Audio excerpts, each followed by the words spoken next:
Nanti. And D, a copy of a letter dated the 17th of July 2024, reference number CIM stroke general stroke volume 7 stroke 39. A copy of a letter dated the 15th of July 2024, reference number CGM stroke CS stroke CA stroke volume 3 stroke 023 stroke 382. F, a copy of a letter dated the 31st of July 2023, reference number CAM stroke general stroke volume 6 stroke 187. G, a copy of a letter dated the 31st of August 2023, reference number CAM stroke general stroke volume 6 stroke 188. H, a copy of a letter dated the 20th of July 2023, reference number CAM stroke general stroke volume 6 stroke 168. And lastly, a copy of a letter dated the 18th of June 2023, reference number CGM stroke CS stroke CA stroke volume 1 stroke 023 stroke 17. Honorable Senators, you may walk in and take your seats before I proceed with the communication.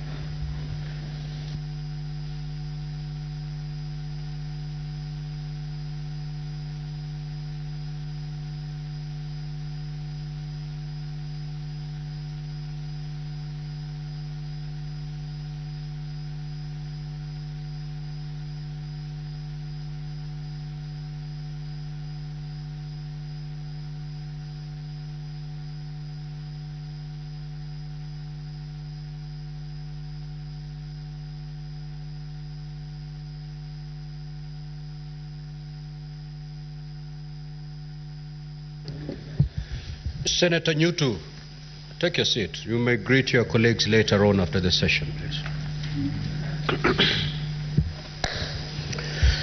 Number 10, the evidence of public participation. A, JHER Technology flash disk, 32 GB, containing video annexures evidencing the particulars alleged in the motion, as well as voice adverts on the public participation on the motion, run on various radio and TV stations. B, pictures and videos of various public participation fora held on Monday, 5th of August 2024, contained in the accompanying flash disk. C, copy of public participation report dated the 6th of August 2024 and laid on the table on Tuesday, 6th August 2024 during the afternoon session. D, written, printed memoranda from different wards and regions submitted to the County Assembly during the public participation exercise on the motion, submitted both in support and against the motion. The memoranda inclusive of submissions received via email, minutes, attendance registration sheets and registration forms for memoranda of the public participation held on Tuesday, 13th of December 2022. Soft copy of the third edition standing orders of the County Assembly of Meru contained in an accompanying flash disk. Pursuant to Section 33(3)(b) of the County Governments Act and Standing Order 81A of the Senate Standing Orders, at the sitting of the Senate held on Wednesday, 14th of August 2024, the charges against the Governor of Meru County, as contained in the motion of impeachment by the County Assembly of Meru, were read to the assembled Senate.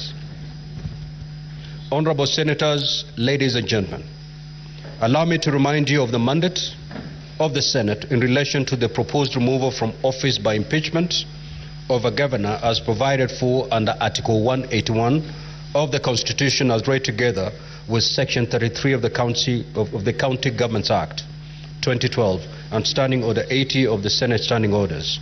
In particular, Article 181 of the Constitution states as follows: a county governor may be removed from office on any of the following grounds: A, gross violation of the Constitution or any other law; B, where there are serious reasons for believing that the county governor has committed a crime under national or international law; C, abuse of office or gross misconduct; or D, physical or mental incapacity to perform the functions of office of the county governor. 2, Parliament shall enact legislation providing for the procedure for removal of a county governor or another ground mentioned in Clause 1. Section 33 of the County Governments Act 2012 Senate Standing Order 80 and the third schedule to the Senate Standing Orders provide for the procedure to be followed in the hearing and determination on the proposed removal from office by impeachment of a county governor. Specifically, Section 33(3) and Standing Order 81B of the Senate provide that the Senate may, by resolution, appoint a special committee comprising 11 of its members to investigate the matter or investigate the matter in plenary. Honorable Senators will recall that at the sitting of the Senate held on Wednesday, the 14th of August 2024, the motion for the establishment of a special committee was defeated. This, therefore, paved the way for the investigation on the proposed removal from office by impeachment of Honorable Kawira Mwangaza, the Governor of Meru County, to be held in plenary. Honorable Senators, ladies and gentlemen, by way of status update, pursuant to Rules 4A and 6 of the Rules of Procedure, when considering the proposed removal of a governor in plenary, the Senate invited the governor to appear and be represented before the Senate during the investigation.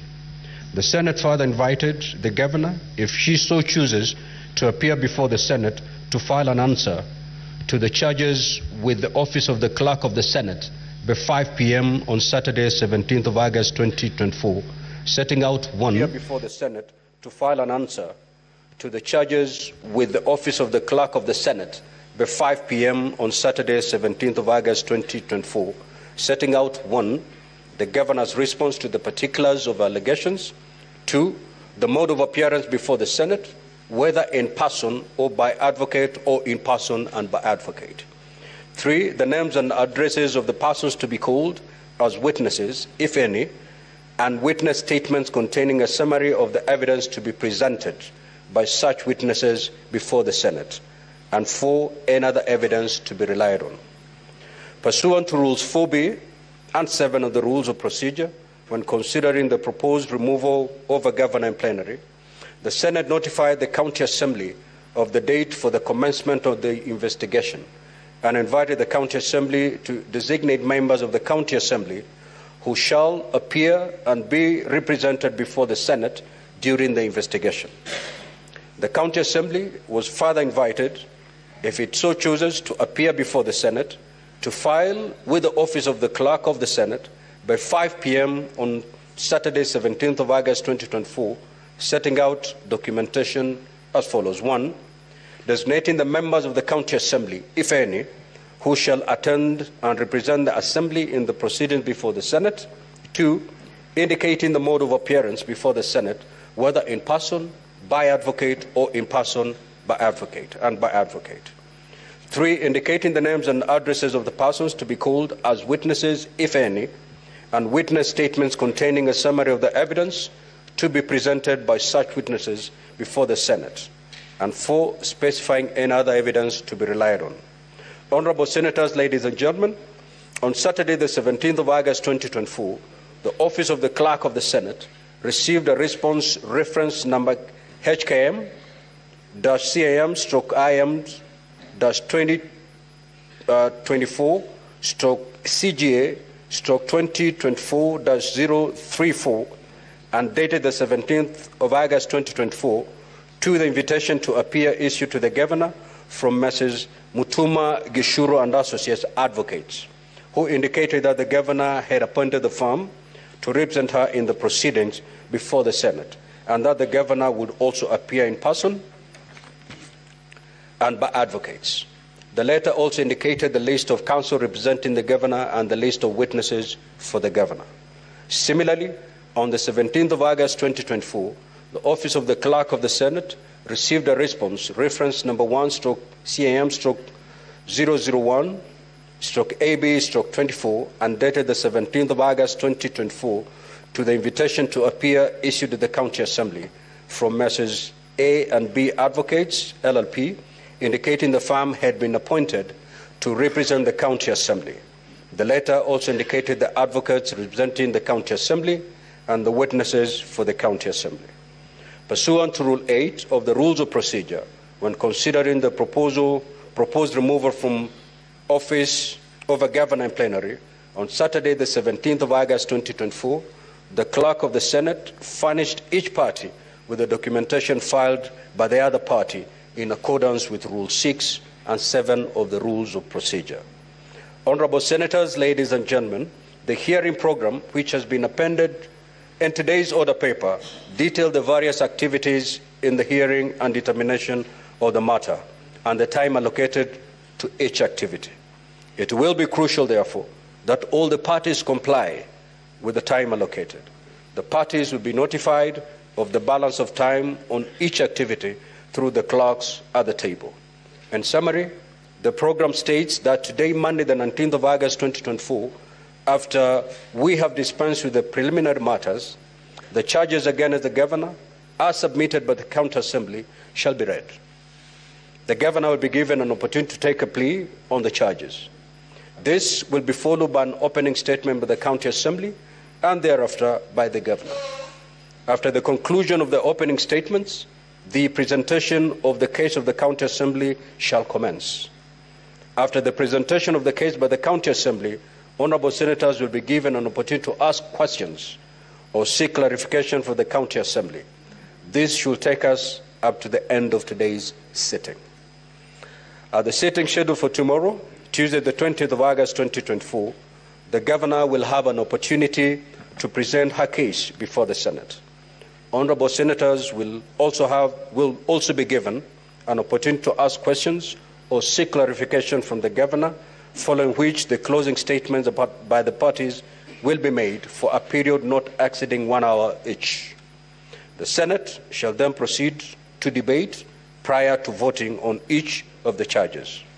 At this stage, a supplementary order paper will be issued to facilitate this debate. In accordance with Section 33(7) of the County Governments Act 2012 and Standing Order 86 of the Senate Standing Orders, the voting shall be by county delegations. The governor shall cease to hold office if a majority of all county delegations of the Senate vote to uphold any impeachment charge.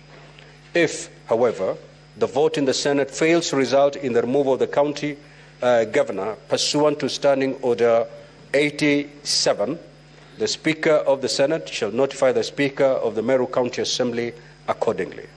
Now, honorable senators, ladies and gentlemen, I now invite counsel for the Meru County Assembly to introduce the legal team of the County Assembly and the members of the Meru County Assembly representing the County Assembly by stating the full name and designation of each person. You may proceed, counsel for the County Assembly.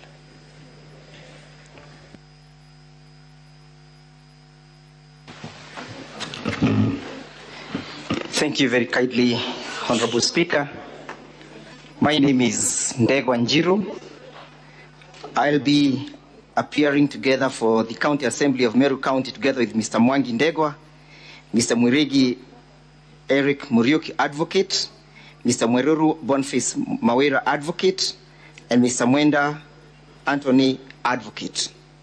On the part of the appearance, Mr. Speaker, sir, for the County Assembly members, we have ourselves Mr. Ngure Benson Kenywa. We have Mr. Baptista Muriki Kanyaru. We have Linda Nkirote Kirinji.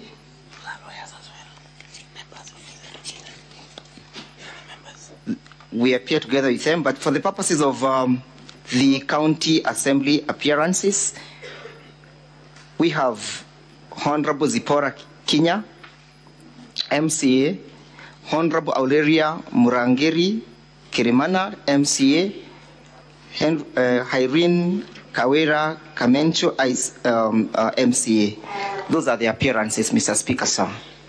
I am most humbled. Thank you. All the honorable senators, Senator Faki, take your seat, please.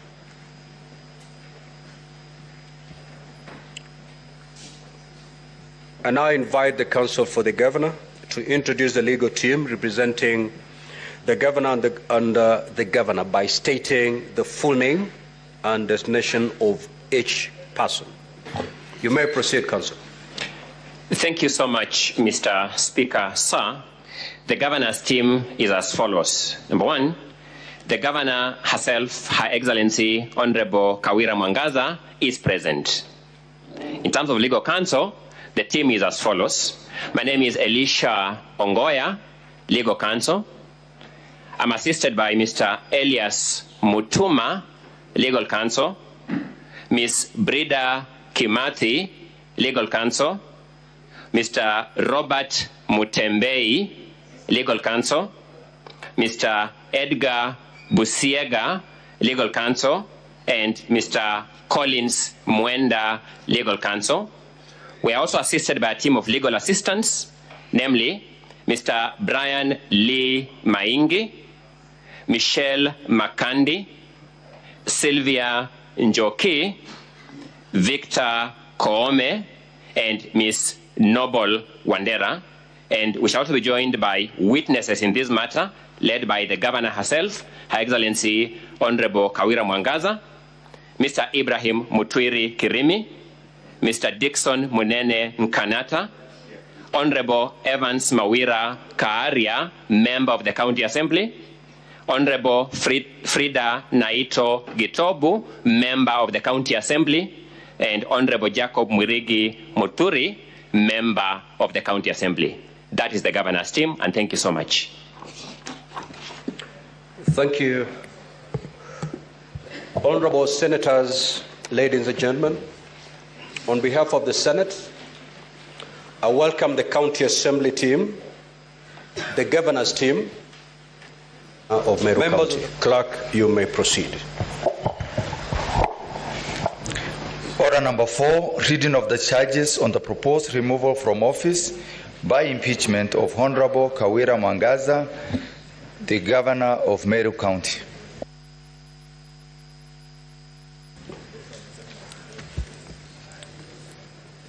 The Honorable Kawira Mwangaza, Governor of Meru County, please take the stand.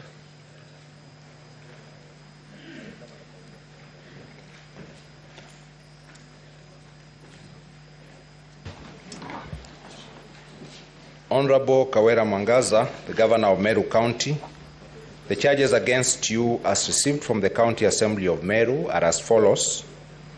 Charge number 1, gross violation of the Constitution and other laws, that the Governor has grossly violated, among others, Articles 10 to 27, 41, 47, 73, 232, 235, 236, and 251 of the Constitution. 2. Sections 10, 15, 19, and 24 of the Public Officer Ethics Act 2003. 3. Sections 3, 7, 8, 9, 10, 11, 13, 1B, F, 21, 29, and 59 of the Leadership and Integrity Act 2012. 4. Sections 2, 33, 45, 55, 58, 59, 59A, 63, 64, 65, and 69 of the County Governments Act 2012. 5. Section 4 of the Public Appointments County Assemblies Approval Act. 6. Section 4 of the Fair Administrative Action Act. 7. Section 6 of the Meru County Investment and Development Corporation Act. 8. Section 9(7)(b) of the Meru County Revenue Board Act. 9. Section 10(6) of the Meru County Investment and Development Corporation Act. And 10. Section 19 of the Meru County Water and Sanitation Services Act by engagement, connivance, and/or complicity in the following. 1. Illegally revoking the appointment of CPA Virginia Kawera Miriti as Secretary/CEO of the Meru County Public Service Board without a vote of not less than 75% of all the members of the County Assembly, and in usurpation of the powers of the County Assembly, contrary to sections 58(4) and 5 and 59 of the County Governments Act. 2. failing to appoint the chairpersons of the Meru County Revenue Board, Meru Microfinance Corporation, Meru Youth Service Board, and Meru County Investment and Development Corporation Board as required by law, thus failing to operationalize the said boards, and or illegally appointing the said chairpersons without vetting and approval by the County Assembly, contrary to Section 4 of the Public Appointments County Assemblies Approval Act. The respective secretariats of the said boards continue to draw and expend public funds without duly appointed board members to exercise a supervisory role over the board's secretariats in order to ensure accountability in the spending of funds, thus jeopardizing service delivery. 3, refusing to implement the recommendations and or resolutions of the County Assembly requiring the Governor to A, dismiss the County Secretary, Dr. Kiambi Atheru Mthambura, and the Chief of Staff, Mr. Harrison Gatobu Nchamba Mbithi, from office for gross violation of the Constitution and other laws, and B, blatantly ignoring or failing to submit a report to the County Assembly on the implementation of the said recommendations within 60 days as required in the report of the County Assembly dated 23rd December 2023, contrary to Article 183(3) of the Constitution. 4, illegally dismissing Dr. Ntoiti, CEO of County Revenue Board, Paul Mwaki, CEO of Liquor Board, Kenneth Kimathi Mbae, Managing Director of Meru Microfinance Corporation, and Joseph Kithure Mberia, CEO MEWASS, in usurpation of the powers of the appointing authorities, contrary to Section 9(7)(b) of the Meru County Revenue Board Act and Section 10(6) of the Meru County Investment and Development Corporation Act, as a result of which the county government of Meru has been slapped with costs and damages amounting to Kenya shillings 4 million by the Employment and Labour Relations Court. Charge 2, gross misconduct, that the Governor has engaged in gross misconduct by deliberately and knowingly misleading the public by giving false information that Kenya shillings 86 million had been raised through the pay bill number 247247, account number 040016391789, established after the murder of Daniel Muthiani, alias Sniper, while the correct position is that only Kenya shillings 286,516 was raised, thus violating the moral and ethical requirements expected of a state officer, contrary to Section 19 of the Public Officer Ethics Act and Section 29 of the Leadership and Integrity Act. Charge 3, abuse of office, that the Governor has engaged in acts and omissions which singularly and collectively amount to abuse of office and gross violation of, among others, Articles 10, 73, 201, 226(5), and 232 of the Constitution, Sections 8, 12, 13(1), and 35 of the Leadership and Integrity Act 2012, and Sections 45(2) and 46 of the Anti-Corruption and Economic Crimes Act by the following: 1. The irregular payment of emergency call allowances to 161 doctors and medical officers using the wrong rates, leading to excessive payment of Kenya shillings 74,340,000, contrary to Sections 45(2) and 46 of the Anti-Corruption and Economic Crimes Act, Sections 11 and 15 of the Public Officer Ethics Act, and Section 12(1) of the Leadership and Integrity Act. 2. Use of manual payroll to pay personnel emoluments amounting to Kenya shillings 102.94 million, which is 3.1% of personnel emolument costs, contrary to Section 6.7.6 of the County Financial Accounting and Reporting Manual. 3. Employing a bloated workforce of at least 111 personal staff in the Office of the Governor, thus contributing to an increase in the wage bill by more than Kenya shillings 500 million and an excessive wage bill that is 49% of the annual revenue allocation, far beyond the 35% limit set by Section 25(1)(a) and (b) of the Public Finance Management County Government Regulations 2015. And 4, paying Kiambi Christas Manyara, a public communication officer in the Office of the Governor, his full salary and benefits while in remand and despite being accused of murder, contrary to Section 4.2 of the Public Service Commission Discipline Manual for the Public Service. The Honorable Kawira Mwangaza, how do you plead to the 3 charges? Guilty or not guilty?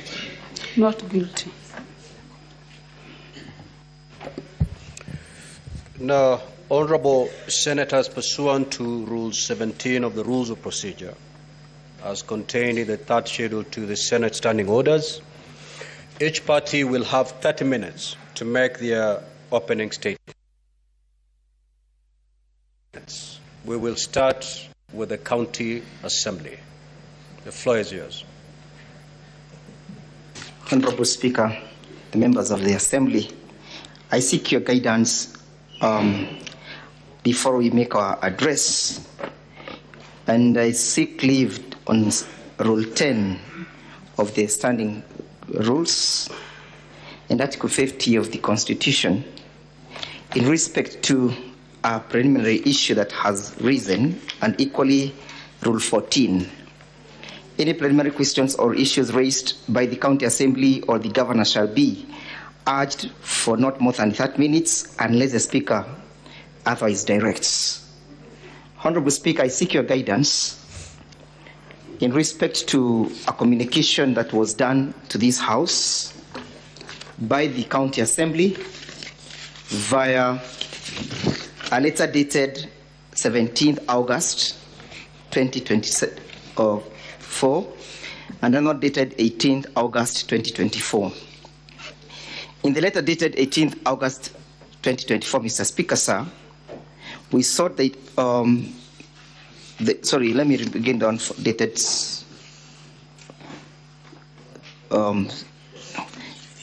the 17th. We sought the indulgence of this Honorable Speaker to exercise its powers to summon a witness who was not within our ability. That is one CPA Virginia Kawira Meriti, who is currently the CEO of the Meru County Public Service Board. In our letter, Honorable Speaker, we laid out the basis upon which our application is premised, and that there was a sought that she comes with any relevant information that relates to the proceedings before this Assembly this morning. Virginia currently works with the county government of Meru, and she's the CEO whom we intend to speak to various issues raised in our motion. That is to mean, Honorable Speaker, that she's an integral infrastructure in respect to laying the case and the basis of our the motion for impeachment, to the extent that if her availability is not secured, will end up prejudicing the case for the County Assembly. Equally, Mr. Speaker, sir, I spend enough and seek your guidance.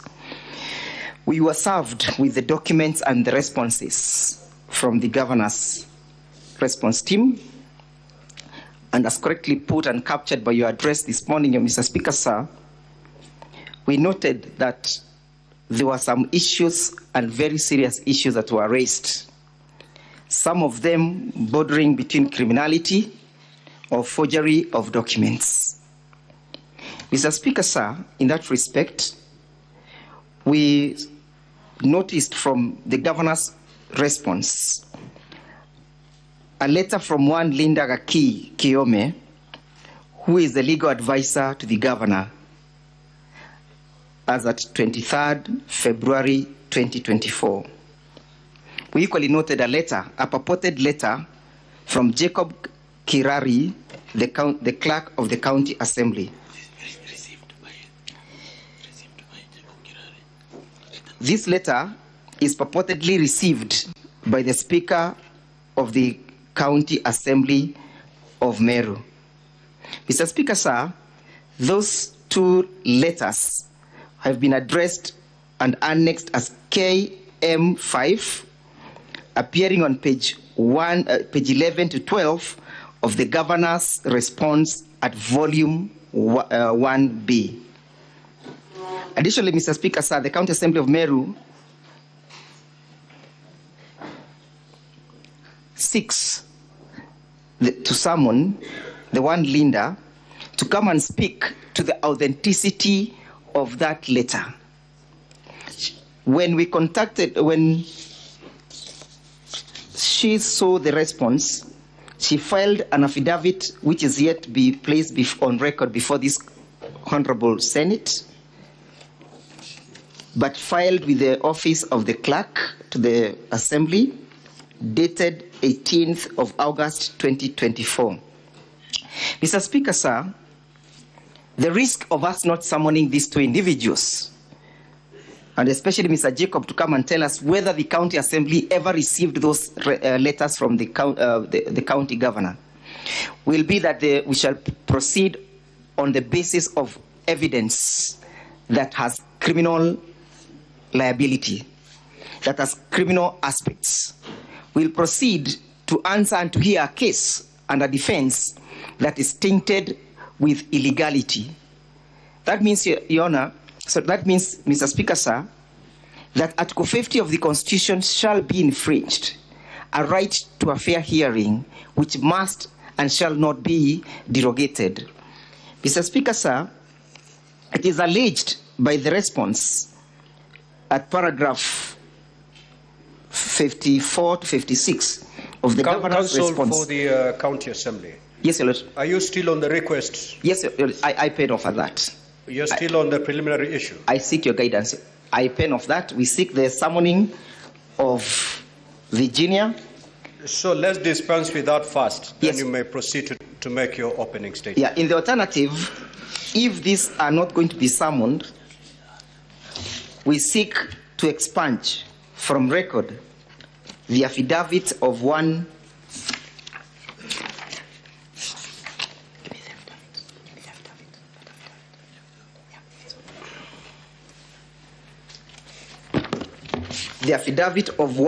Nkanata Dixon Monene, and most importantly, the offending paragraph 3, and the governor's response that has cited those particular letters that we claim to be an illegality and a forgery.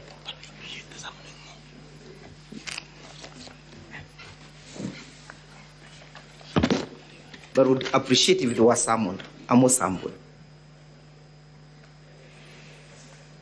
Counsel for the Governor, what say you in response to that request?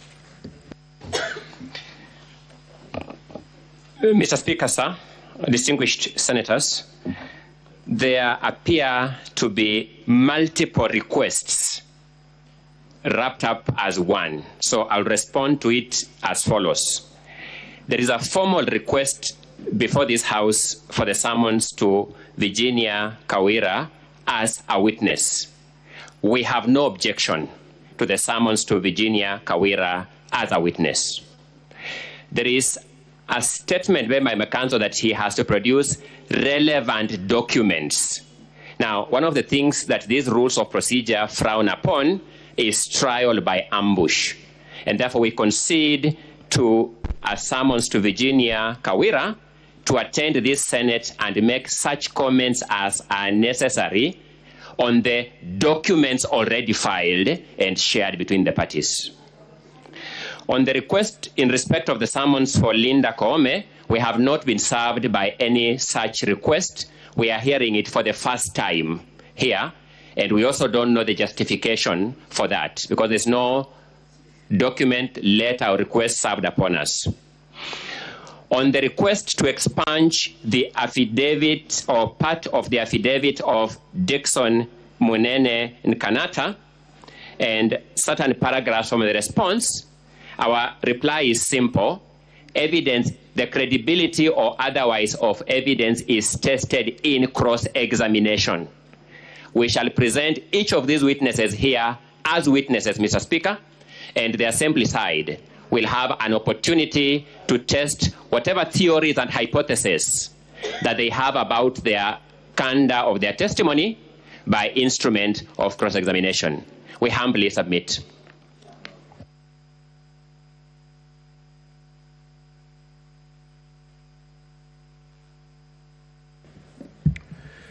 Thank you, Counsel, for the Governor. Now, the Counsel for the County Assembly has made two requests. One, to the effect that summons are issued to 3 additional witnesses to come and support the case of the County Assembly. And 2, certain paragraphs of 2 affidavits be expunged. Now, this is the ruling of the Senate. The request to issue summons to 3 witnesses to come and support the case of the County Assembly is hereby granted. The request to expunge certain paragraphs of 2 affidavits is deemed premature at this juncture, and therefore it is denied. Counsel for the County Assembly, you may now proceed to take your not more than 30 minutes to make your opening statements. Armed by the directions and the ruling of the Senate. Honorable members, I shall take the first 15 minutes and equally share the same with my learned friend. Honorable Senators, you are being called this morning for the third time. Counsel for the County Assembly. If I heard the Counsel for the Governor correctly, the letter indicating that you had intended to summon to call Linda Gaki Kiome and Mr. Jacob Kirari, that letter was not made available to the Governor's team. You know, if you may allow me to call available immediately. Let it be made available immediately. We are most obliged. You may proceed. And your time starts running from now. Honorable members, you are being called for the third time to interrogate the character and the ability of Governor Kawira to govern the county of Meru, the county government of Meru. It's not usual that an individual can be called and be brought before this assembly without a reason. There is a fundamental reason that underlies her ability to govern.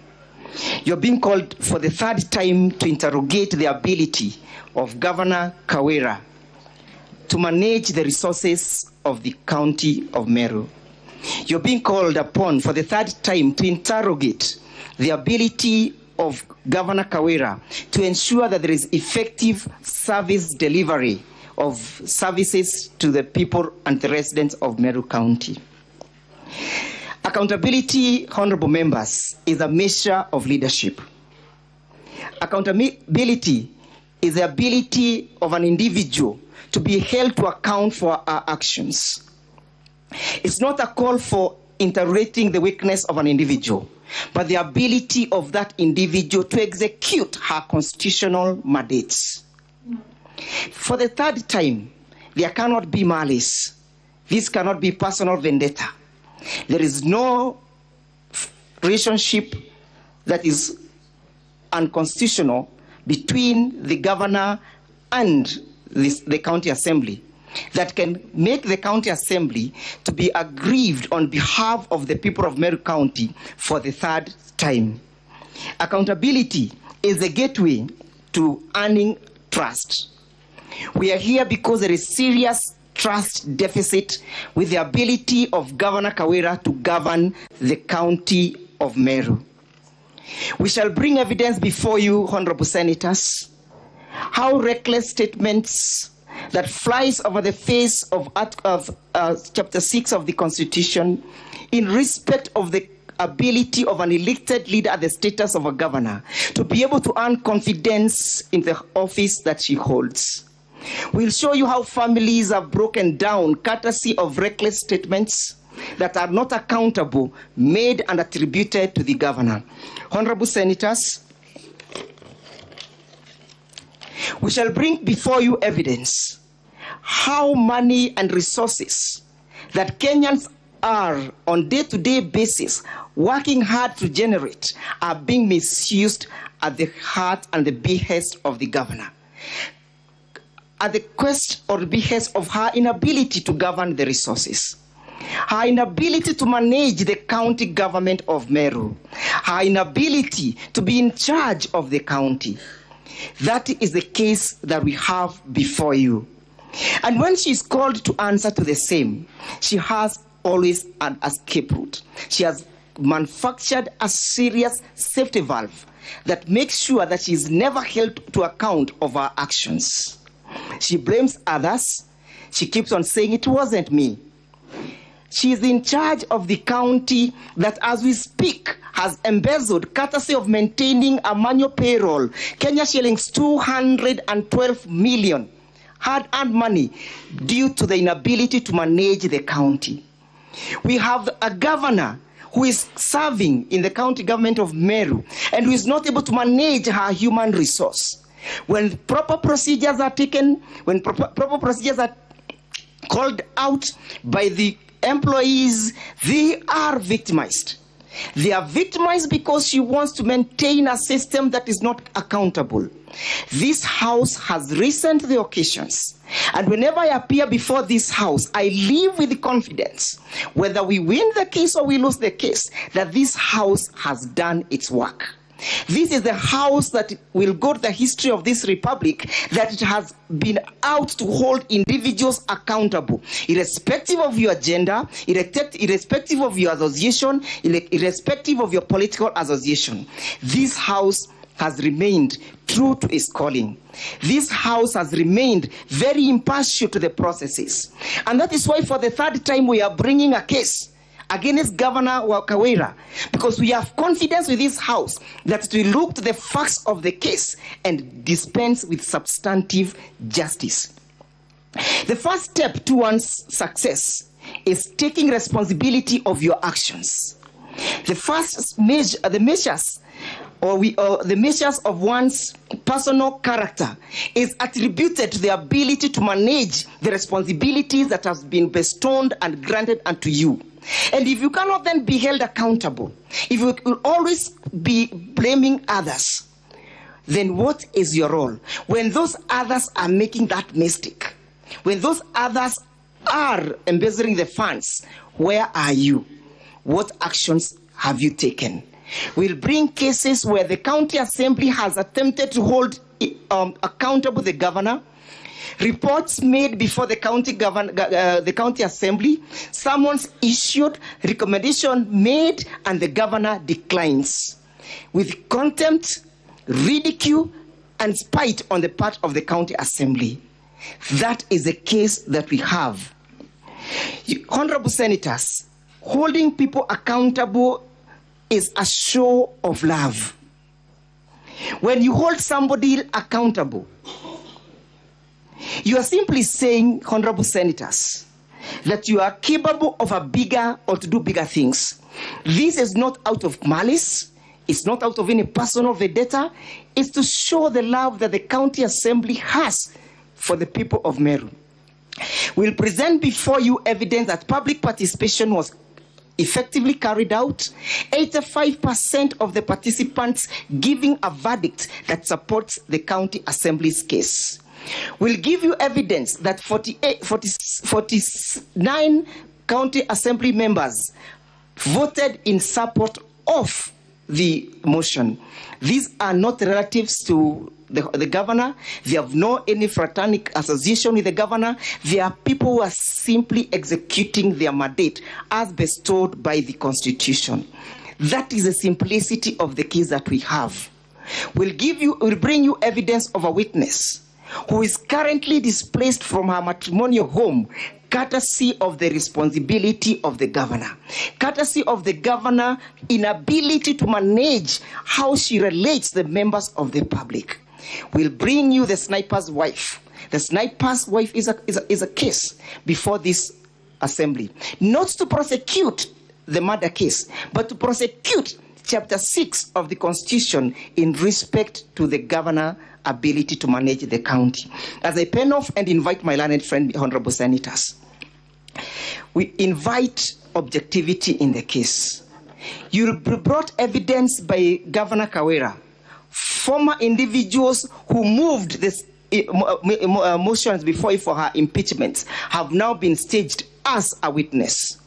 You realize what happened, what dawned occurred to this county member of assembly who just the other day, a few months ago, was moving the impeachment for the governor, and now they have become a darling of the governor. Is that really a conduct that is consistent with innocence, that is consistent with integrity and accountability and transparency? We'll bring you that evidence. We'll show you why this a serious turn of events. Honorable senators, kindly allow me to invite Mr. Mawira for further submissions. I am most humbled.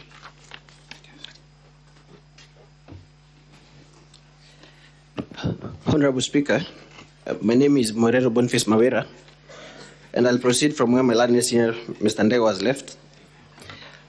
Honorable Speaker, as I was preparing to make this statement, I found myself pondering about this third impeachment process that is before you. And the question that came to my mind is it merely for the joy of doing it? Is it merely for the joy of it that the County Assembly of Meru is before you for the third time? Is it merely for the joy of it? Honorable Senators, clearly and logically, there is a problem. And the County Assembly of Meru has diagnosed that problem. The County Assembly of Meru is beseeching you to find a remedy, to find a cure to this problem. Meru is ailing, and this house has a proper medication to this problem. We are going to demonstrate, Honorable Speaker, through various testimonies and exhibits that we have already filed, that there is a serious breakdown of governance in Meru. How is the Meru County Assembly expected to function if its oversight function has been crippled by the executive? How is the Meru County Assembly expected to exercise its oversight role if summons, statements, and resolutions of the County Assembly, even recommendations, are ignored and disregarded by the county executive under the watchful eye, cover, and protection of the governor? The County Assembly summons witnesses to appear before it, or members of the executive. They do not heed such summons.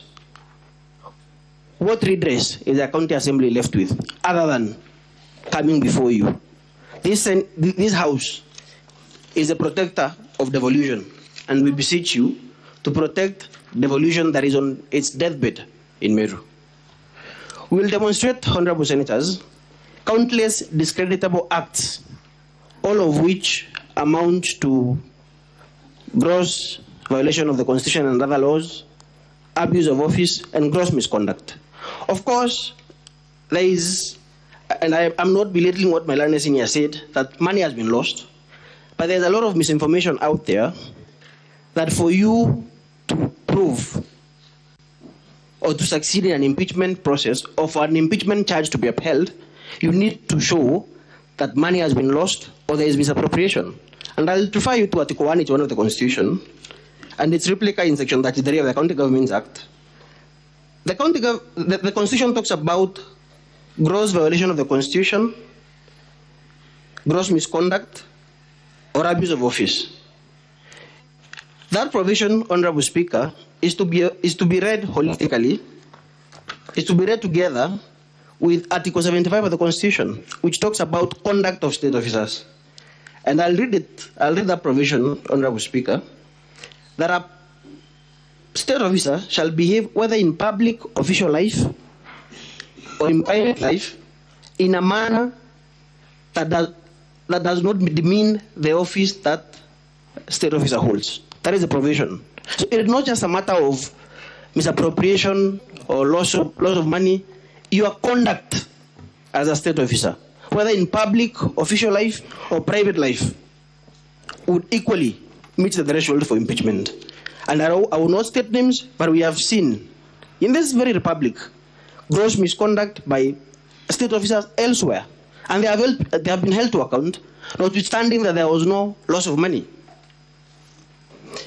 Honorable Speaker, we will show you specific acts by the governor in our own name, and therefore the defense of "it wasn't me" does not avail itself.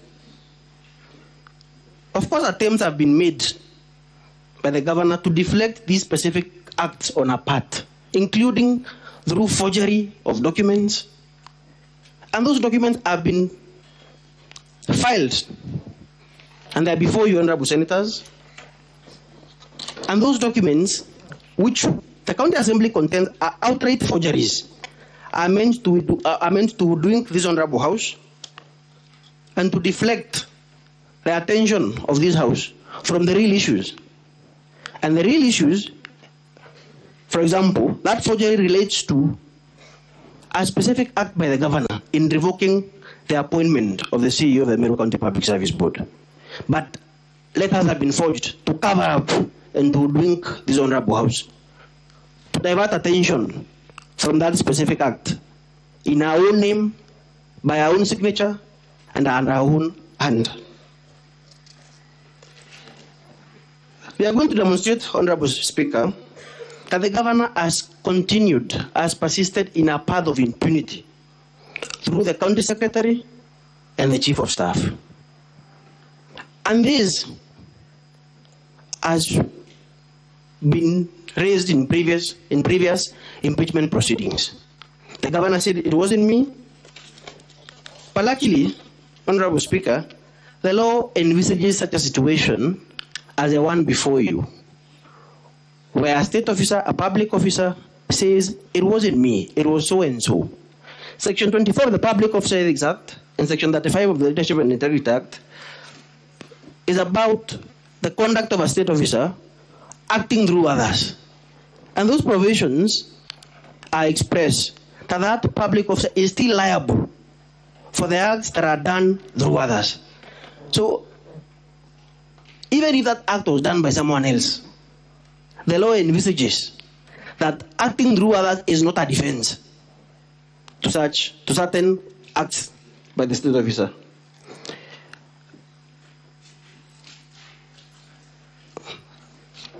What recourse, Honorable Speaker, does the County Assembly have if it made recommendations pursuant to previous impeachment proceedings that the governor take action against these specific officers? The governor disregarded those recommendations of the Assembly. The governor ignored those resolutions. So, should the County Assembly sit pretty as this cabal of officers continues to run Meru down, or to take Meru down the drain? These officers must be stopped in their tracks, Honorable Speaker. Honorable Speaker, the events leading to this day, the fact that this motion is before you is what I would call an act of grace. It is by the grace of God Himself that the County Assembly has an opportunity to be heard before this House today. There have been many threats, intimidation, and attempted arson of the County Assembly on the eve of the debate of the impeachment motion. And this is the County Assembly that is expected to oversee the governor. Clearly, Honorable Speaker, all attempts have been made to hamstring the County Assembly in the exercise of its oversight mandate, and even to hamstring this House in the exercise of its oversight mandate. We were told at some point at the county assembly, and even this house do not have jurisdiction, and we should appear before Njorincheke for hearing of the charges.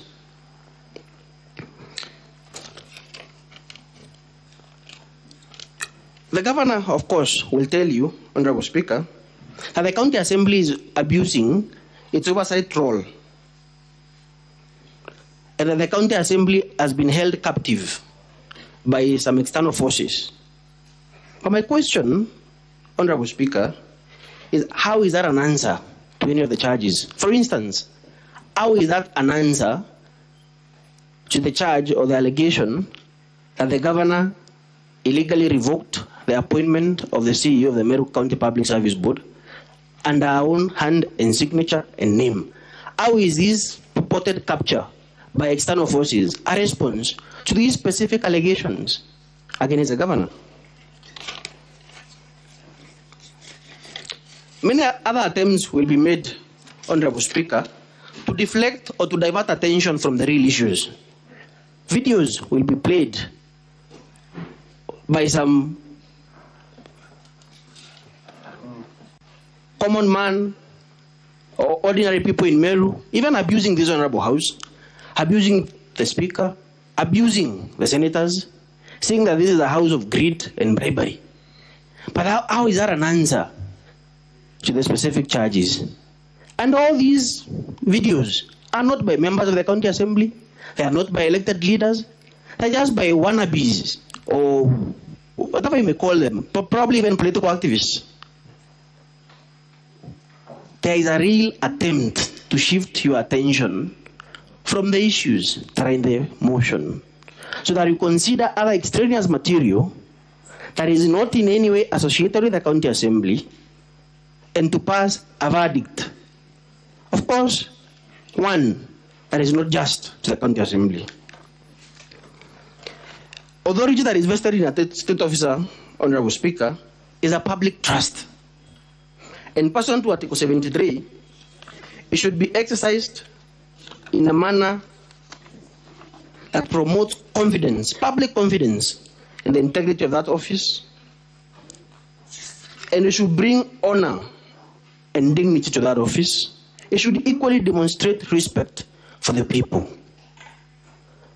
We are going to play video evidence before you of some utterances by the governor that are not only insensitive, but they do not demonstrate, they actually fall short of the constitutional requirement that a governor in his or her conduct should demonstrate respect for the people. All these allegations, Honorable Speaker, fall within Chapter 6 of the Constitution, and specifically Article 75, which provides that any person who is involved in conduct that falls short of the constitutional requirements may be dismissed or otherwise removed from office. So this is not a novelty, or this is not an invention of the county assembly. This is the Constitution. The Constitution says that such conduct is not only to be rebuked or to be condemned, but it is conduct that amounts to grounds for removal from office. Honorable Speaker, the governor will take, of course, the underlying tone of the governor's response, and that is the posture that she will take when she takes the stand, is that she is a victim of misogyny, a victim of male chauvinism, a victim of toxic masculinity, and all these other gender attacks against her. And even in her response, she says that she's a woman governor, and we appreciate that. It is the people of Meru who elected her, including the men in Meru County. Some of them are even here. Some others are members of the assembly. But is gender a shield? Should your gender be a cover that you cannot be held account because you're male or you're female? Is that it, Honorable Speaker? As a panel of Honorable Speaker, is the issue of the threshold for impeachment, And the Supreme Court has had occasion in the Sonko case to state with precision the threshold requirement for impeachment proceedings. And the Supreme Court has stated, Honorable Speaker, that the threshold is not the threshold required to prove criminal culpability in criminal cases. It is not the threshold of beyond reasonable doubt.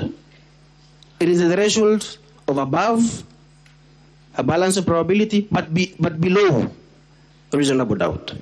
So therefore, that intermediate standard of proof, Honorable Speaker, through the various exhibits and testimonies that we are going to play before you and present before you, is a threshold that would not only be met, but the County Assembly will equally discharge the burden on its part in line with that interpretation by the Supreme Court. Another question, Honorable Speaker, is what amounts to grossness. The Constitution talks about gross violation of the Constitution and gross misconduct. And therefore, the Supreme Court, while quoting the decision in Martin Nyaka Wambora from the Court of Appeal, clarified that one, the allegations must be serious, substantial, and weighty, and that there must be a nexus. Honorable Speaker, specific acts done by the governor, other acts done through officers who are working under her and are watchful eye, cover, and protection. All these are specific acts attributable to her. She's disregarded resolutions of the Assembly to take action against them, and therefore it must be that they were doing those illegal acts under instructions.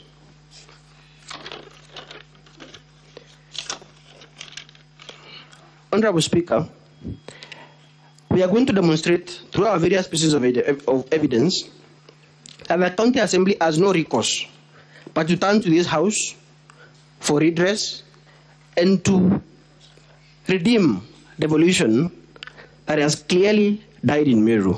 Because for how is a governor that is at war with doctors, that is at war with members of the Assembly, that is at war with the church, that is at war with contractors? How is this governor?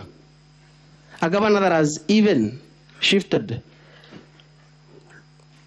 contracts that are supposed to be done by the people of Meru or even other Kenyans to the national government, while devolution is about taking resources to the county. How is this governor supposed to deliver for the people of Meru? That is all, Honorable Speaker. Thank you for listening to me. My line is senior, Mr. Ndewa can take the remaining minutes. Yes. Thank you, Mr. Speaker, sir. In summary, Your Honor, Mr. Speaker, sir, Honorable Senators, joining issues with the submissions made by my learned friend, and especially on the issue of the attempted arson, it is not a coincidence that attempts to burn down the County Assembly of Meru was done at night of the 8th of August 2024, when this Senate was seized when the County Assembly was seized with the impeachment motion. It's not a coincidence that individuals have actually been charged before the court of law as a result of that attempt. Honorable Senators, the proposals being made out there, some of which are constitutional, including the dissolution of the county government of Meru, is not a solution to the problem that we have. Why? Because we have identified the problem. The problem is one individual, Governor Kawira. We have identified the problem is a problem of mismanagement. We have identified the problem is a problem of accountability. We have identified the problem. The problem rests with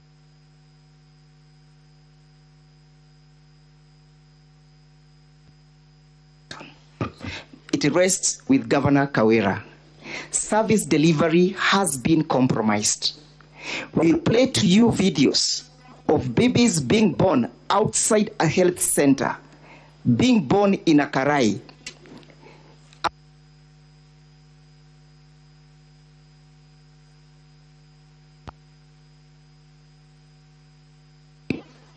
At 11 o'clock in the morning, when you expect the facility to be fully functional. The facility is closed, no service is being delivered, expectant mother delivering nje, outside.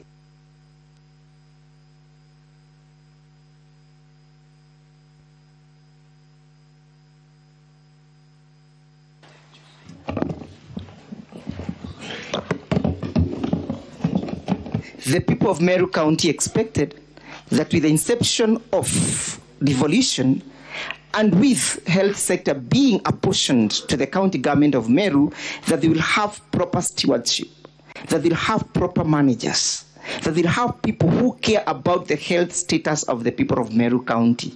As we speak, there is no explanation that has been ever given by the governor why expectant mother will have to deliver outside a facility, why a woman has to give birth in a karai ya maji.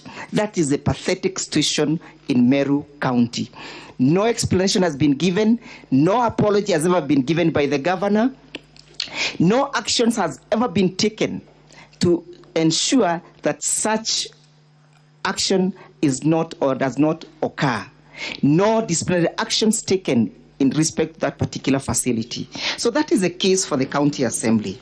We urge you, Honorable Senators, to listen to us, to give us time to substantiate the simple charges that we shall place before you, Honorable Senators. It's a case of mismanagement. It's a case of unaccountability. Is a case of bad governance, is a case of a governor gone rogue, is a case of victimization of the officers serving under the office of the governor or serving under the office of the governor. It's a case of making sure that systems clogs to the benefit of few individuals. That is the simplicity of our case, Honorable Governors. We'll present you with evidence, concrete evidence, Honorable Senators, to prove that simple case, the case that meets the threshold as enshrined under Article 181 and is read together with Section 33 of the County Government Act, is a case about the status of the governor of the Meru County government. As I pen off, Honorable Speakers, some of the proposals being made can be resolved with actions being taken before this Senate. Most obliged. We now invite the Counsel for the Governor to proceed to make your opening statement. Your time starts running from now. Not more than 30 minutes. Thank you, Mr. Speaker, sir. I will be doing 5 minutes. My learned senior, Mr. Ongoya, will do the remaining bit. Before I cede ground to my learned friend, I thought, Honorable Senators, that I should remind you of remarks made by the team representing the County Assembly in November 2023 when we were here for the last impeachment. Council representing the County Assembly predicted, or rather prophesied, that we will be back here. But Council then was very quick to put a disclaimer that though he's not a prophet, neither does he come from a family of prophets, he was sure that we would be here. And for sure, we are here today. So the question is, if Council was not a prophet, does not come from a family of prophets, how could he predict with precision that indeed we would be here? And the prediction comes to pass. Honorable Senators, I came across a quotation by Peter Drucker, who said, the surest way to predict the future is to create it. So they went and created this moment. That's why they were able to predict that we would be here. They created another impeachment while they were still standing prosecuting their previous impeachment motion. Honorable Senators, how did they do this? They went back, and we will have evidence to show that one day after the Senate discharged the Senate of all the charges, they were gathered in Nairobi, retreats were held to create a new impeachment motion based on lies. So the people before you today, the County Assembly of Meru, are liars. pathological liars, honorable senators. They went and created lies. Not just the ordinary lie, honorable senators, but pathological lies. And a pathological lie, honorable senators, is a lie that is not only untrue, but a lie that is created and believed by the very person who has created that lie. So what they did is to create a lie.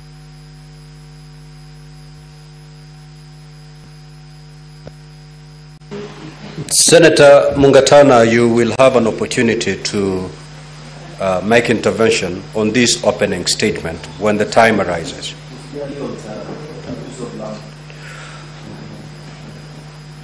What is your issue on the use of language? Are you saying there is a language that is unparliamentary?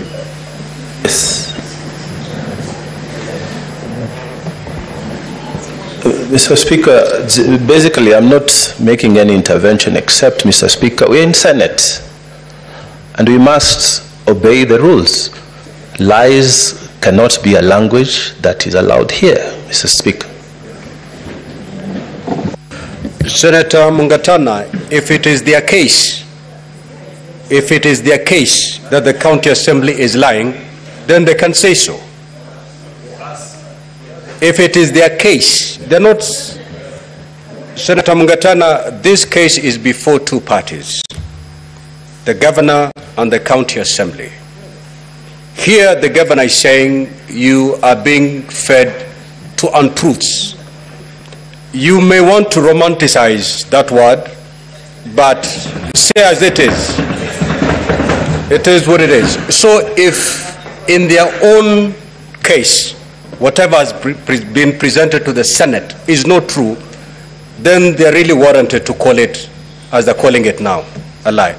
Proceed, Counsel. Thank you, Mr. Speaker, sir, and I hope my time was frozen when the intervention came. Indeed, Mr. Speaker, sir, our case is that simple, that what you're being fed with are lies. Lies that were created while we were still in the floor of this house defending the previous motion. So my choice of the word lie was very deliberate, Mr. Speaker, sir. And the argument, Mr. Speaker, sir, is that the county assembly has created a lie, told the lie, repeated the lie so many times that it started sounding like the truth. They actually went ahead and believed that lie. And they want everyone else in this room and the entire country to believe in this lie. And when we look at them in the eye and tell them it's a lie, they get bitter. They get mad. They accuse senators of being bribed. They accuse the governor because they want us to believe a lie, because they have themselves created a lie and believed in a lie. Honorable senators, Shakespeare states that a rose by any other name shall still smell as sweet. No matter how much mud they sneer on the governor will remain clean. The governor will remain blameless. All they are hoping is that they will bring the governor so many times here that they will keep on repeating one thing and we all believe that indeed there might be some truth in it. It does not make it the truth just because they keep on repeating that same lie. Honorable senators, you are sitting here as judges, analyze the evidence, scrutinize the evidence, ask questions to the witnesses that will produce here, and if it does not add up, send them back. Tell them it is a lie, and it is a lie, and the fact that you're repeating that lie will not make it the truth. I yield to my learned friend to proceed. Thank you.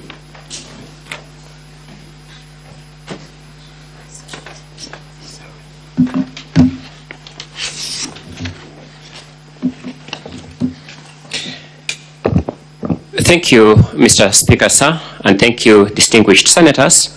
For the record, once again, my name is Ongoya.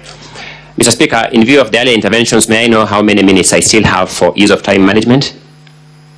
Just proceed. It shall be indicated to you as you proceed.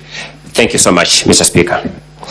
Mr. Speaker, on November 8th, 2023, I had the privilege of appearing before this Senate and addressing this House on a motion for the removal of Governor Kawira Mwangaza from office.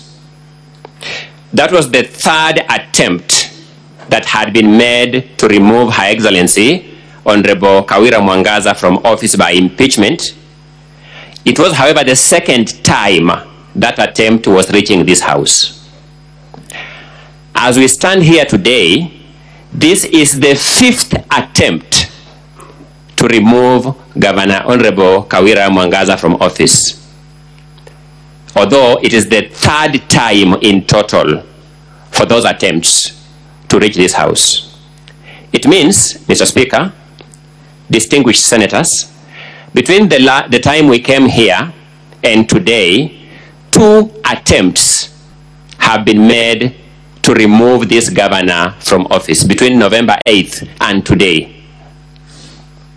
That determination on the part of the County Assembly either smacks of extreme commitment to salvage Meru County from some funny evil, or smacks of extreme malice. I submit very respectfully, I doubt that there can be any middle ground. In my oration before this House on 8th of November last year, I said, and I quote, "It matters not whether she shall be brought here 100 times. You cannot victimize her because those who torment her are tireless in their torments against her." I retrieved these words from the Hansard of this House. But let me take a step back. Let me take a step back and ask, why did I include these words in my oration, Mr. Speaker, sir? I said those words because while we were before this House, while we were sitting here debating that motion, the mover of the present motion sounded a warning to this House. We didn't have an opportunity then to adduce that evidence because we had already finished our filings. We have an opportunity now to adduce this evidence. And she said, and I quote, "I want to urge our Senate, if they reinstate Kawira Mwangaza, they should know we have 6 more times to impeach her." When we are here debating the last motion, they didn't need any new grounds. They were sounding a warning to this House. Release her and we shall come back 6 times. If they reinstate her, we will impeach her until the 6th time, so that we tell the people of Meru, we did our best. We tried to impeach, but the Senate reinstated her. At an appropriate time, not now, we shall play for you clip VKM1, where you'll see those words verbatim. It means we are here today as a matter of statistical count on the part of Honorable Zipporah Kinya. She has 5 more times to go. The question is, Honorable Senators, what can you do as a House tasked to protect devolution to stop this plainly, and we respect Honorable Senators, plainly nefarious use of the impeachment power? Let me pose the critical question on the mind of everybody, including mine. What is ailing Meru County? Mr. Speaker, sir, distinguished senators, I make an argument that this question will attract a negative answer and a positive answer. The negative answer is useful for the determination of the matters before you. The positive answer is useful for a long-term engagement with Meru. The negative answer is this: the problem with Meru County is not Her Excellency Honorable Kawira Mwangaza. With humility, Mr. Speaker, let me repeat in clear, unambiguous, and unequivocal terms. Nothing in the acts or omissions on the part of Honorable Kawira Mwangaza warrants her removal from office by way of impeachment, at least as far as that principle is established by law. Let me try to deal with a positive answer. To help us supply a positive answer to this question, we have lined up Honorable Evans Mawira Kaaria, a witness for the governor in these proceedings. Honorable Evans Mawira is significant to these proceedings in 4 significant ways. Number 1, he is a 2-time elected MCA in Meru County Assembly, carrying with him a measure of institutional memory. Number 2, he is the immediate former leader of majority in the County Assembly of Meru, therefore exposed to the workings of that assembly to a fairly high level. Number 3, he was the mover of the impeachment motion against the governor that engaged us here in November 2023, and he is best placed to explain to us what were the undertones and the intricacies in those proceedings. And number 4, he will give us a detailed account on how these impeachment motions are conceptualized and what is the thinking behind them. Mr. Speaker, distinguished senators, at this juncture, I can do no better than to take refuge in the voice of one of Africa's perhaps best literary experts, Chinua Achebe, whose voice continues to address us as follows. If the alligator were to come from the water and tell us Mr. Crocodile is sick, who are we to doubt him? Mr. Evans Mawira Kaaria will play that role today. Mr. Speaker, sir, allow me to derive some lessons from the teachings of an American jurist by the name Robert Jackson. Robert Jackson is a jurist worth listening to or reading from for 3 reasons. 1, he served as the Federal Attorney General of the United States of America. Number 2, he served as the prosecutor at Nuremberg. And number 3, he served as an Associate Justice of the Supreme Court of America. No other jurist in America's or world history has met this combination of influential portfolios in his lifetime this far. In 1940, on 1st of April at 10 a.m., Robert Jackson delivered a speech to the 2nd annual conference of the United States Attorneys. And he was reflecting on the power of prosecutors. I would juxtapose that with the power of impeachers. He observed, and I quote, "The prosecutor has more control over life, liberty, and reputation than any other person in America. His discretion is tremendous.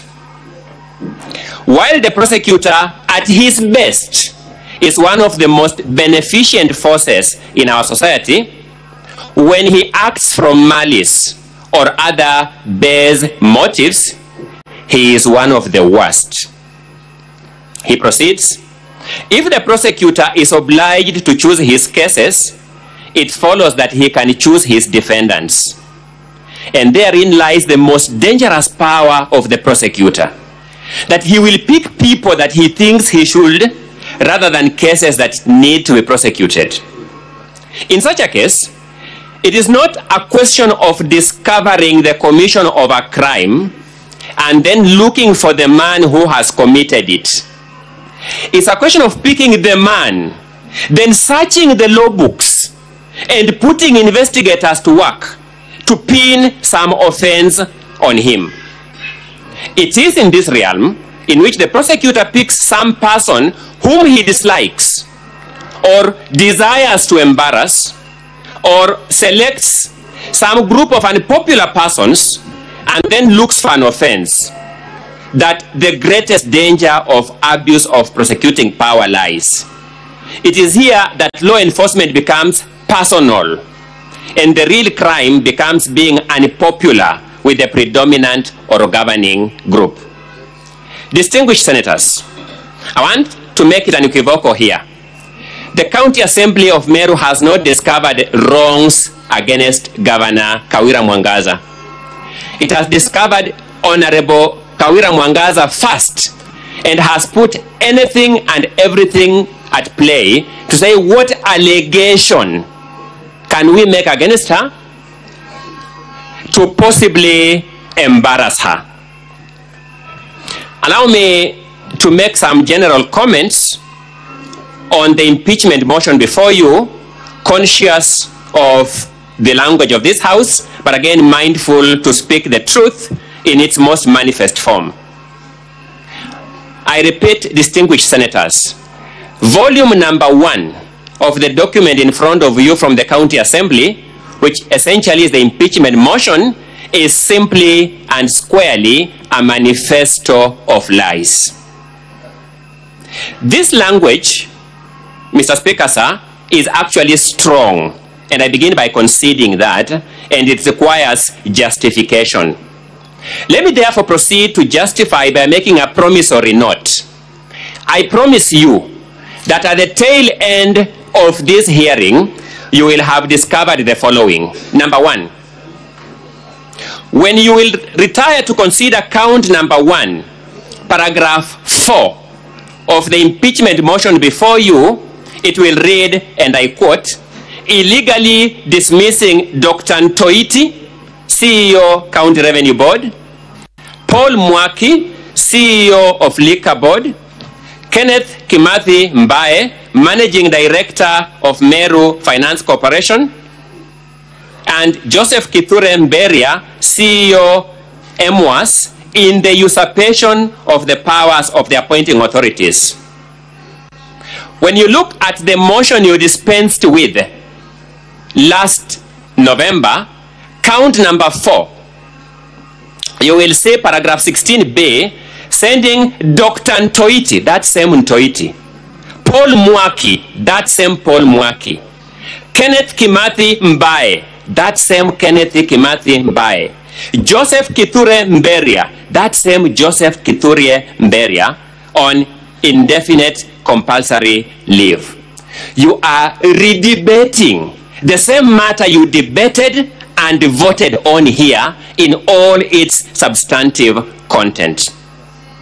Number 2, when you look at count number 3, paragraph 3 of the motion before you, you will find a charge of allegation of employing a bloated workforce of at least 111 personal staff in the governor's office.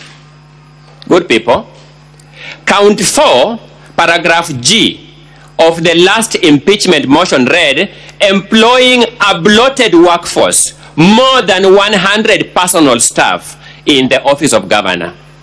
The Swahili say, ukistaajabu ya Musa, utaona ya Firauni.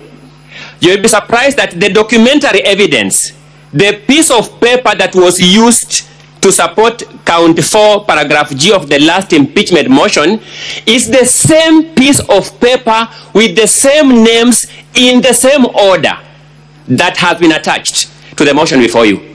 That thing that you voted and said has not been proved. I think the County Assembly is trying to try this and embarrass this Senate, so that if you vote to the contrary, they will now be in the blogosphere, saying how inconsistent you are in your decision making. Evidence will show that any attempt by the County Public Service Board of Meru to add any staff in the governor's office since November, the governor has responded by declining those staff and saying, you employ staff and send them here, then you take me to Senate. You'll see those letters of the governor rejecting any staff. There is no additional staff with the governor's approval in her office since we left here. And the words used by the governor in her rejection letter is that you are sending here this staff to create grounds for my impeachment. Allow me to then give you a promissory note on what my learned colleague, Mr. Mutuma, addressed here. You will come across the following claims at the end of this impeachment exercise that are false. These claims are factually false. Ground 1, paragraph 3A. You'll be told the governor failed to implement the recommendations of the County Assembly requiring the governor to dismiss the County Secretary, Dr. Kiambi Aderu, and Chief of Staff, Harrison Gitobu Njambi. Then 2, that the governor ignored or failed to submit a report to the County Assembly on the implementation of the recommendations within 60 days. Distinguished senators, you will go through all the 6 volumes that the County Assembly has presented before you. You will not see any Hansard or any resolution of the County Assembly to any of these 2 facts. Number 2, you will not see any letter by the clerk or other official of Meru County Assembly transmitting a resolution of this nature from the Meru County Assembly. Distinguished senators, how else can you describe this than a lie? Can there be another word in the dictionary of Englishmen and women that can describe this, if not a lie? Number 2, ground number 1, paragraph 4, illegally dismissing Dr. Ntoiti. And by the way, senators, if I forget, Dr. Ntoiti is an employee of the county government of Nairobi, as we speak today, not Meru. Dr. Ntoiti, and he has been so since 2007. This is something that's going to emerge from these proceedings. Dr. Ntoiti, Paul Mwaki, Kenneth Kimathi, and Joseph Kature Mberia. 1, none of these people have ever been dismissed from service. None. 2, you will see by evidence, these were people on fixed term contracts, some of whom their contracts came to an end.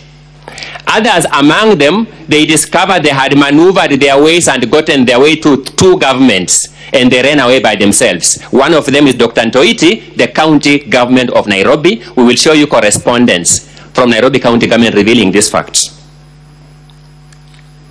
Therefore, how else can you describe this?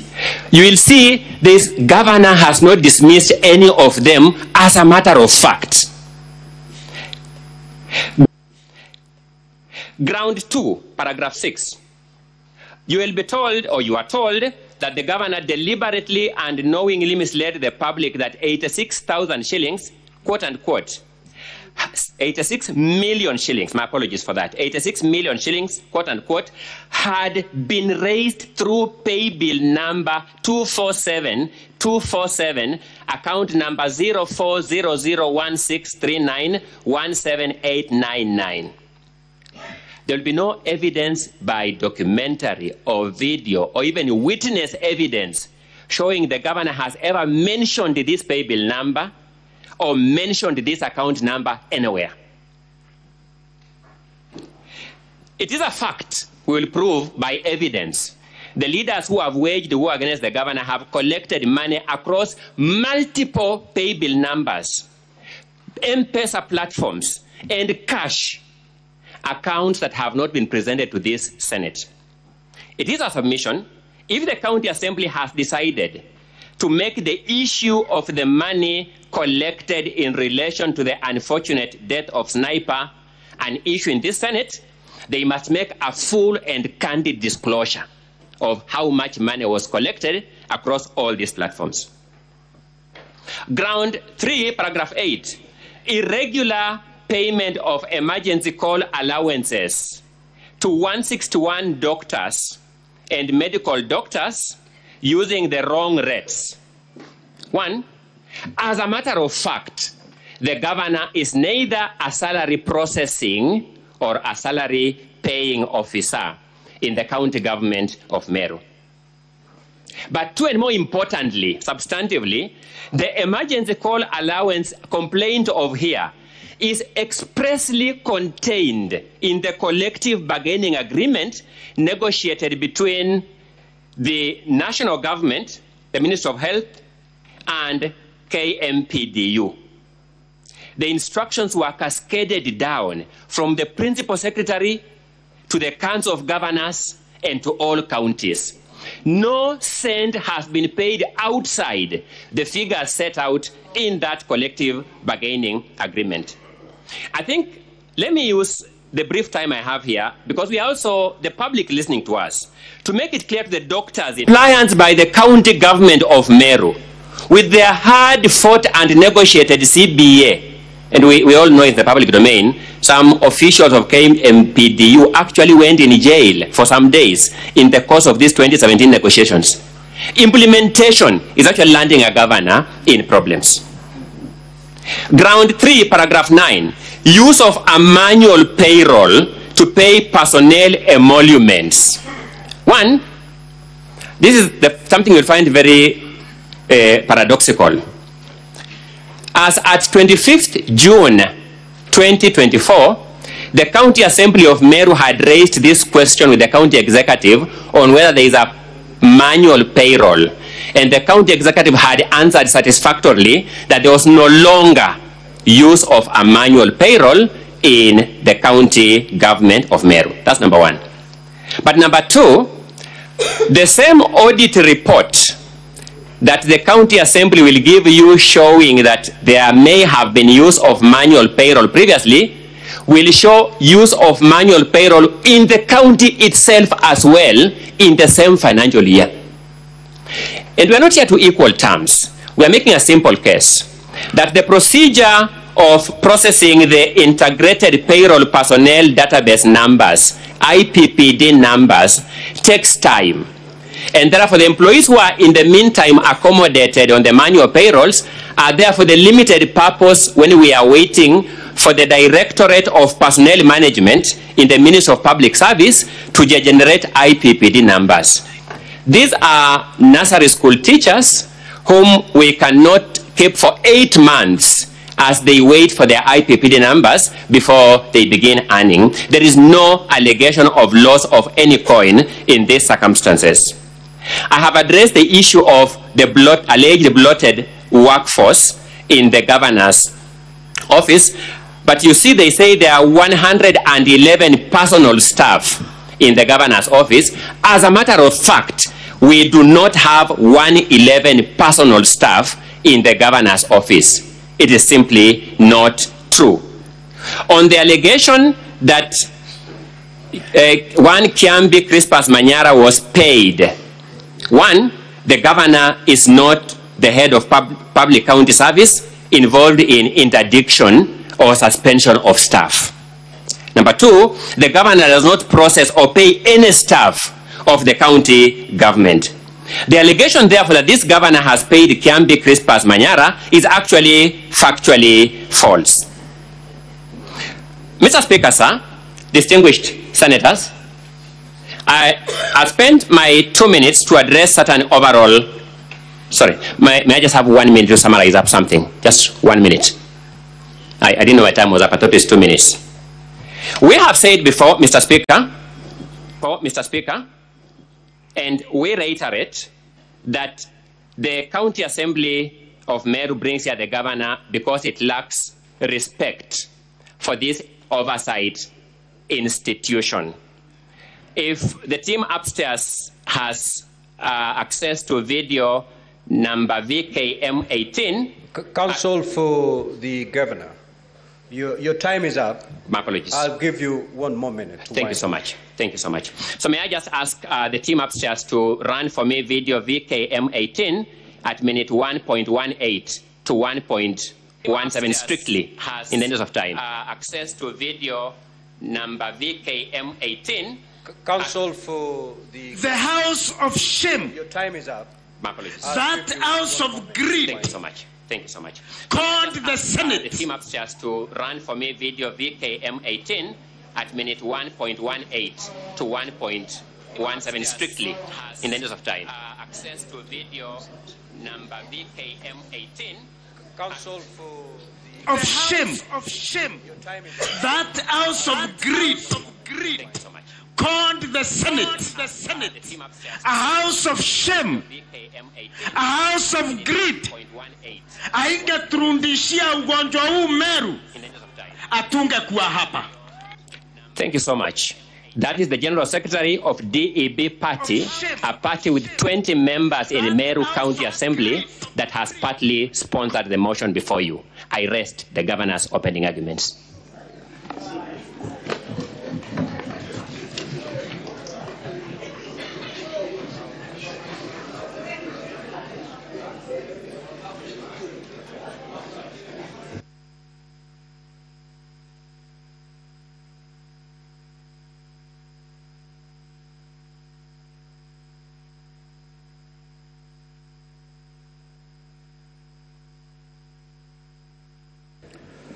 Now, honorable senators, kindly be upstanding.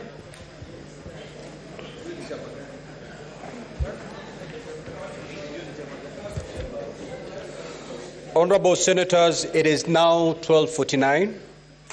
It's time to adjourn the Senate. The Senate, therefore, stands adjourned until today, Monday, the 19th of August, 2024, at 2:30 p.m. Thank you.